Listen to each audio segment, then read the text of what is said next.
안녕하세요. 오늘은 출애굽기 22장으로 함께 들어가 보려고 합니다. 이 장을 보면요. 고대 이스라엘 사회의 어떤 배상 책임 문제라든가 또 사회 윤리 이런 구체적인 법규들이 담겨 있습니다. 네, 맞습니다. 아주 흥미로운 장이죠. 자, 한번 그럼 풀어볼까요?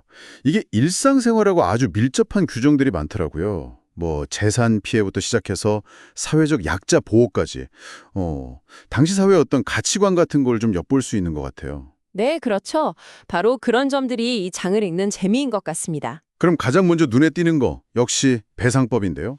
소 한 마리를 훔치면 소 5마리로, 또 양 한 마리를 훔치면 양 4마리로 갚아라. 이렇게 되어 있네요. 네. 왜 이런 차이가 있을까요? 이게 그냥 단순 가치 차이일까 싶기도 하고요. 이게 사실 단순한 산수 문제라기보다는요, 당시 사회의 경제 구조를 보여주는 아주 중요한 지점이에요. 아, 경제 구조요? 네, 소는 아시다시피 농사를 짓는데 꼭 필요한, 그러니까 요즘 말로 하면 일종의 생산 자본재 같은 역할이었거든요. 그렇죠. 농경사회에서는 소가 정말 중요했겠죠. 그렇기 때문에 소를 훔치는 건 뭐랄까, 한 가정의 생계 자치를 위협하는 아주 심각한 범죄로 봤던 거죠. 그래서 훨씬 높은 배상 비율을 적용해서 좀 강력하게 예방하려는 의도가 있지 않았을까? 네, 그렇게 보입니다. 경제적 안정하고 아주 직결된 법이었던 셈이죠. 그렇군요. 밤에 도둑질한 거랑 낮에 도둑질한 거랑 또 처벌이 다른 것도 좀 흥미로웠어요. 네네. 그 부분도요. 밤에는 뭐 정당방위 가능성을 좀 열어두는 것 같은데 낮에는 그렇지 않다. 이게 그냥 단순히 시간대 문제일까요? 아니면 뭐 다른 배경이 있었을까요? 당시 주거 환경이라든지? 좋은 질문인데요. 아마 밤에는 시야 확보도 어렵고 또 침입자가 어떤 의도를 가졌는지 파악하기가 훨씬 힘드니까 생명의 위협을 더 크게 느꼈을 가능성이 높겠죠? 아, 하긴 그렇겠네요. 네. 그래서 좀 더 방어적인 행동에 여지를 둔 게 아닌가 싶고요. 반면에 낮은 상대적으로 상황 파악이 좀 더 쉬우니까 과잉 대응을 경계했던 게 아닌가. 네. 그렇게 볼 수 있을 것 같습니다. 그리고 만약 도둑이 배상할 능력이 없으면 몸으로, 그러니까 노동으로 갚아야 했다는 점도 있잖아요. 네, 맞아요. 그것도 봤어요. 그 부분도 당시 사회상을 좀 보여주는 대목이죠. 그리고 자기 가축이 남의 밭을 망치거나 아니면 실수로 불을 내서 이웃 농작물에 피해를 줬을 때도 배상 책임이 명확하게 나와 있더라고요. 네, 그렇죠. 특히 인상 깊었던 건 자기 밭에 가장 좋은 것으로 갚아라. 이 부분이었어요. 이게 그냥 원상복구만 하라는 게 아니라 뭔가 책임감을 더 강조하는 느낌? 맞습니다. 책임의 무게를 확실히 느끼게 하는 그런 규정이죠. 그리고 맡긴 물건에 대한 책임 규정도 상당히 구체적이잖아요. 네, 그것도요. 도둑 맞았는데 도둑이 잡히면 갑절로 배상해야 하고, 만약 안 잡히면 그 물건 맡은 사람이 재판장 앞에 가서 나는 잘못 없다 이렇게 결백을 증명해야 하고요. 아, 복잡했네요. 네, 심지어 빌려온 물건에 대한 책임까지 아주 세세하게 다루고 있습니다.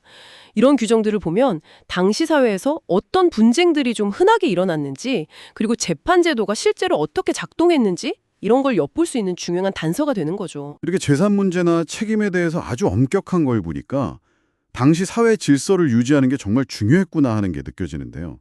그럼 이런 관심이 사람 사이의 관계, 특히 좀 더 윤리적인 부분에서는 어떻게 나타나는지도 궁금해집니다. 네. 바로 그 지점이 이 22장의 또 다른 핵심이라고 할 수 있습니다. 예를 들면요, 약혼하지 않은 처녀와 동심했을 경우에 남성이 이제 납폐금이라고 하죠. 신부값을 지불하고 아내로 맞이할 책임이 있었습니다. 아, 책임. 네, 이건 아무래도 여성과 그 가족의 어떤 명예 그리고 생계를 보호하려는 그런 의도가 담겨 있다고 볼 수 있겠죠. 하지만 또 동시에 공동체의 어떤 근간을 흔드는 행위에 대해서는 굉장히 단호한 모습도 보여요. 예를 들어 무당이라든가 짐승과의 행음, 또 다른 신에게 제사 드리는 행위, 이런 것들은 사형이라는 아주 무거운 벌에 처하잖아요. 맞습니다. 이런 자비로운 규정하고 또 이런 엄격함 사이에서 약간의 긴장감 같은 것도 느껴지는 것 같아요. 네, 그쵸. 그게 바로 언약 공동체로서의 정체성을 지키려는 강한 의지의 표현이라고 할 수 있습니다. 그러니까 하나님과 특별한 관계를 맺은 이스라엘 백성으로서 종교적인 순수성이나 사회적인 통합을 최우선 가치로 뒀기 때문에 이걸 위협하는 행위는 용납하지 않았던 거죠. 특히 그 약자 보호 명령들이 참 인상 깊었습니다. 이방 나그네, 과부, 고아 이런 사람들을 압제하지 말아라. 이렇게 명령하면서 너희도 애굽 땅에서 나그네였다. 이 구절이 딱 나오잖아요. 네네, 그쵸. 그 이유를 너무 명확하게 설명해 주는 것 같아요. 뭐랄까 경험에서 우러나온 공감? 정확합니다. 심지어 만약 이들을 해롭게 하면 하나님이 직접 그 부르짖음을 듣고 벌하시겠다. 이런 경고까지 하고 있거든요. 무섭네요. 네. 그리고 가난한 사람에게 돈 빌려줄 때 이자 받지 말라는 규정. 또 생계수단인 겉옷을 만약에 저당 잡았다면 해가 지기 전에는 반드시 돌려주라는 규정.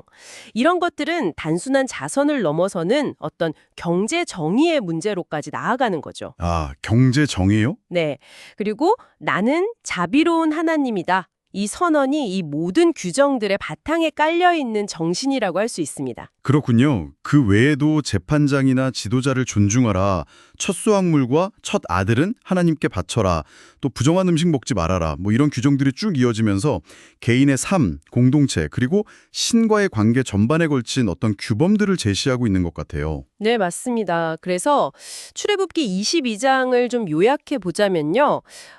재산권 보호라는 어떤 현실적인 필요와 정의 실현의 문제, 그리고 언약 백성으로서 지켜야 할 종교적, 윤리적 책임들, 특히 사회적 약자를 보호하라는 명령이 한데 이렇게 잘 엮여 있다, 이렇게 볼 수 있습니다. 그러니까 실용적인 법규와 신앙적인 이상이 공존하는 아주 독특한 형태인 거죠. 네, 수천 년 전에 만들어진 고대 사회의 법이지만 여기에 담긴 뭐 정의라던가 책임, 또 약자에 대한 연민 같은 가치들은 오늘날 우리에게도 여전히 큰 울림을 주는 것 같습니다. 그럼요.